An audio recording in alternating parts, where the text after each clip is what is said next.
Hi, I'm Lee Iridium. Hope everyone's doing all right today. It's album review time. So, Girish and the Chronicles and How to the Heroes.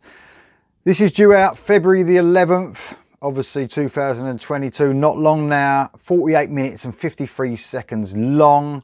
Thank you once again to Frontiers Records for sending me this album to review.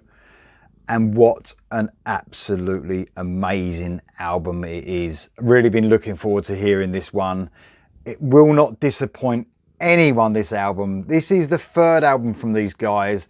They sort of came on the scene more with their second album, Rock the Highway, I would say. There's a lot of buzz about them and it's well deserved. If you want to put them in a category, hard rock, and definitely metal for sure. And I know a lot of people, when they talk about metal, it's got to be extreme metal and all that. No, it hasn't. It's got to be heavy. I've got the cat here, this is. It's really riffy. There's guitars all over the place. This is a metal album for sure.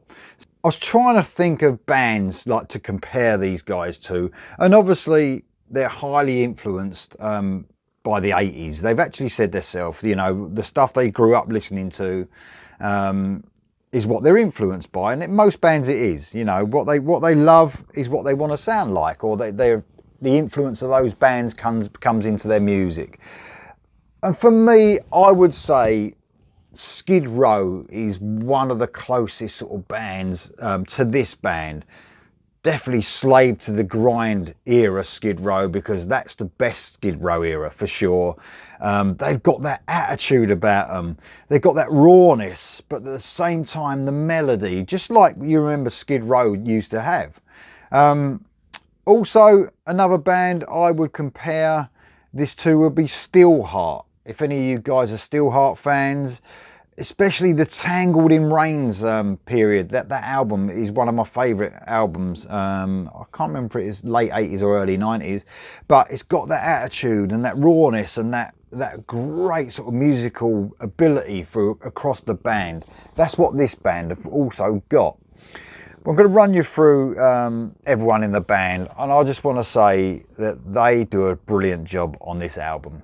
You've got Girish Pradhan, the vocalist and rhythm guitarist. Now, man, when you're talking about his vocals, he's one of the best in the business right now. You know, along with Dino Chalusic, them youngsters coming up in the ranks who just, you know, you're missing those guys, obviously like Dio and people like that, but you've got no worries because you've got people like Girish Pradhan round the corner just singing in that classic metal vein. An absolutely brilliant vocalist, can reach some amazing heights, and he's got a lot of different textures to his voice. He doesn't just sing in that sort of rough voice, which is great for the metal songs. He's got a smoothness to his vocal as well, and a control on his voice that, you know, for someone so young and, you know, only third album in, it's just absolutely amazing. Looks like a seasoned veteran, if you like, of the metal genre.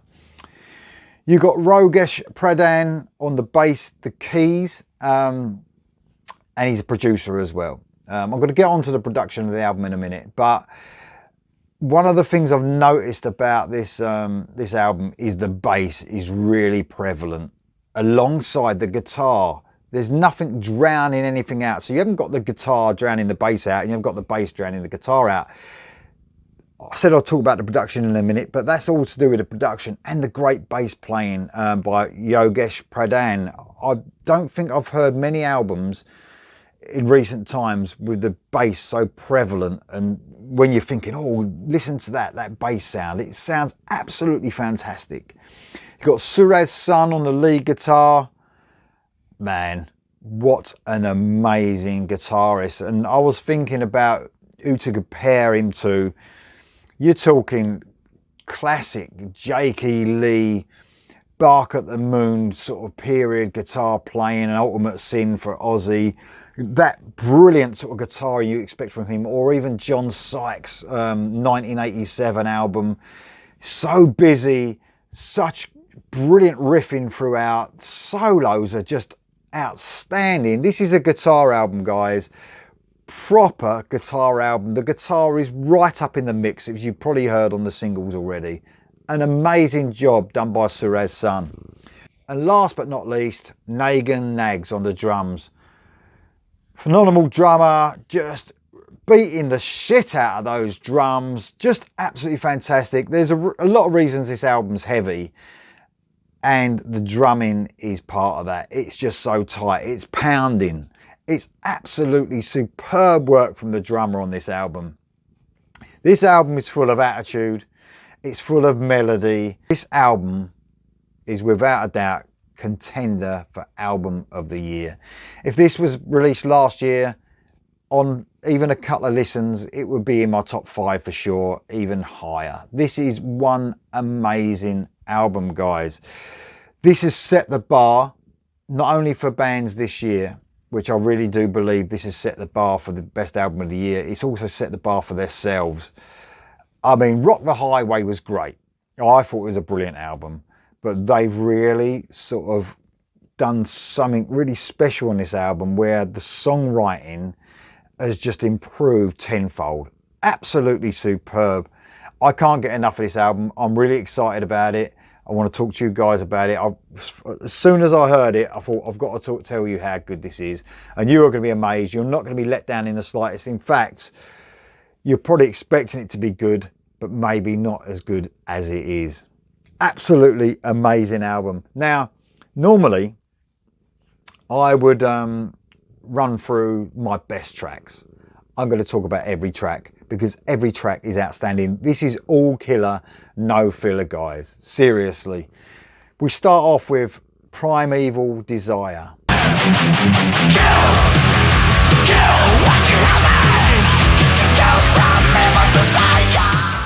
This was a single, amazing song. This could be looked at, I think, in the future as one of the best opening tracks ever laid down to tape. Seriously, this is proper metal, classic metal riffing, screaming vocals, that guitar riff that kicks in just before the chorus that goes on its own, ding, ding, ding, ding, that it just blows my mind every time. This is one brilliant opener, guys. Next up we have Children of the Night. This is sort of more of a medium sort of pace song. I love this track. The bass just kicks ass in this song and it rumbles underneath some brilliant guitar work. And I want to talk about, I should have spoken about it before. I don't want to talk about the production at this point. It is just one of the best productions I've heard. It's so bright, it kicks ass. The guitar is so loud, but the bass is also so loud. The drums are just shining so bright as well. The vocals obviously are outstanding, but the mix that is on this album is one of the best also that I've heard for a long, long time. It's just an amazing sounding album. Getting back to Children of the Night, a huge gang vocal chorus over an amazing guitar riff. This song just stomps so hard. Next up is I'm Not the Devil, a classic metal riff again with a rumbling bass, and the song hits so hard as well, this one. This is real heavy stuff, guys. Girish Pradhan really spitting those vocals out, almost bordering on a sort of thrashy style vocal. Just amazing. Next up we have Love's Damnation. Another strong song. They're all strong, guys. Medium paced. Things slow down a little with this sort of medium paced song, but the heaviness continues before going into another huge chorus that sounds like it's, I don't know, sank off the 80s Sunset Strip, with those gang vocals again, really highlighting that 80s feel. Next up we have Clearing the Blur. Another great song, medium paced again. The riffs keeps coming hard and fast in the verses, but there's a slightly mellower feel to this song, especially the chorus, although it's still fucking heavy. A brilliant groove to this song, perfectly paced, another banger. Next up is the first single, Lover's Train.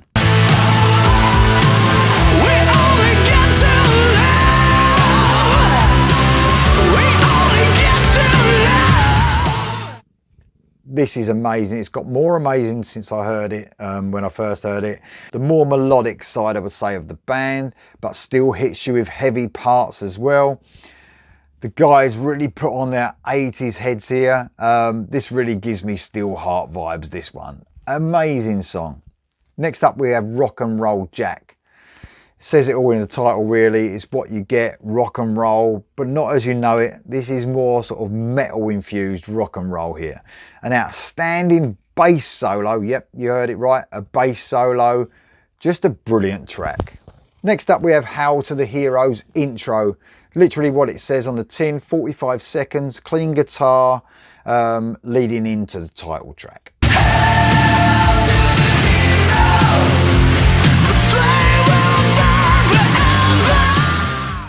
So yep, the title track comes straight after the intro, obviously.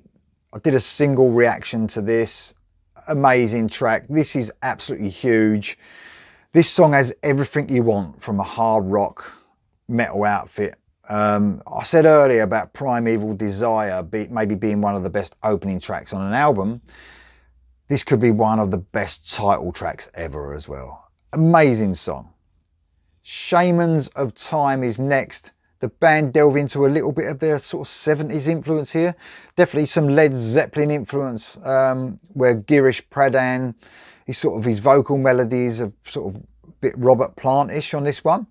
Before the riffs are introduced and the track goes somewhere completely different. Goes on a brilliant journey. Ultra intelligent songwriting here, guys. Not intentional as well, I don't think, but parts of this sound, there's like a guitar melody that sounds a little bit like Pearl Jam's Dissident. Any Pearl Jam fans, I don't know how many there are on here, but will know what I mean about it. But an absolutely outstanding track. Next up we have The Heavens Crying. This is the longest track, it's just over 6 minutes.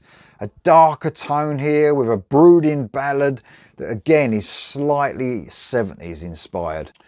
A clean guitar lets the track sort of drift beautifully along with sort of heavy rhythms sort of introduced into the track. It's an absolutely epic track, guys, where the strings are sort of introduced as well later on in the song to brilliant effect. Amazing stuff from this amazing band. Maybe Girish Pradhan's best vocal performance, period, on this track. And then we finish off with Rock and Roll Fever, another rock and roll title. This has a few guesting musicians. Chris Adler from Lamb of God, Myron, who's been in several projects, Rowan Robertson, Bang Tango, Ex Dio. A real rocking track, sort of more of a faster sort of pace track. Again, it's in the titles, rock and roll, full-blooded rock and roll. Probably a bit of Guns N' Roses influence, I would say, a little bit on this. Classic Guns N' Roses, obviously. Energetic, attitude-fueled rock and roll to finish off. An amazing album, guys. So excited to talk to you about this. So excited to hear it. And when I heard it, surprised somehow. Although I knew it would be brilliant, I think this is going to smash a lot of people's top 3, maybe the best album of the year.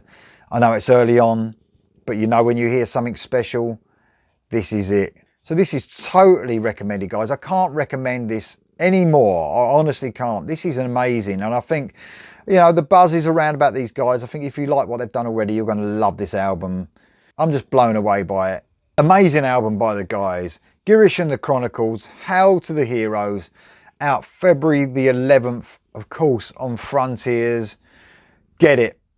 That's all I can say. I'll see you next time.